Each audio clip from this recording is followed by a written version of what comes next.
ஆரி ஒர்க்ஸில் beat fat ஆகாமல் இருக்கிற பீட்ஸாக use பண்ணுங்கன்னு உங்கள் கஸ்டமர்ஸ் சொல்கிறாங்களா?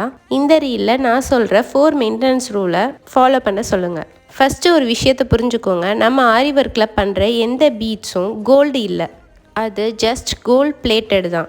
கேர் பண்ணாமல் விட்டிங்கன்னா கண்டிப்பாக பீட் ஃபேட் ஆகும். Second important one, arm bats use பண்ணுங்கள். ஸோ தட் நம்மளோட கிளாத்தில் ஸ்வெட் பட்டு கிளாத்தும் டேமேஜ் ஆகாது, ஆரி ஒர்க்கும் டேமேஜ் ஆகாது. எவ்ரி யூஸ்க்கு அப்புறமா கண்டிப்பாக வாஷ் பண்ணாதீங்க. ஒரு 3 to 4 டைம்ஸ் யூஸ் பண்ணதுக்கப்புறமா மைல்டு ஷாம்பூவில் வாஷ் பண்ணி டைரக்ட் சன்லைட் படுற இடத்துல காய வைக்காமல் ஷேடட் ஏரியாவில் காய வைங்க. ஃபுல்லாக ட்ரை ஆனதுக்கப்புறமா பேக் சைடில் மட்டும் அயர்ன் பண்ணுங்கள். ப்ளவுஸ் ஆர்கனைசரில் வச்சு உங்கள் டிசைனை பேக் பண்ணுங்கள். நான் இதில் சொன்ன எல்லாத்தையும் நீங்கள் ஃபாலோ பண்ணிங்கன்னா உங்களோட ப்ளவுஸ் டிசைன் லைஃப் லாங் இருக்கும். பீட்ஸ் கலர் ஃபேடே ஆகக்கூடாதுன்னு சொல்கிறேன். உங்கள் கஸ்டமருக்கு இந்த ரீலை ஷேர் பண்ணிவிட்டு நம்மளோட சேனலை ஃபாலோ அண்ட் சப்ஸ்கிரைப் பண்ணிக்கோங்க.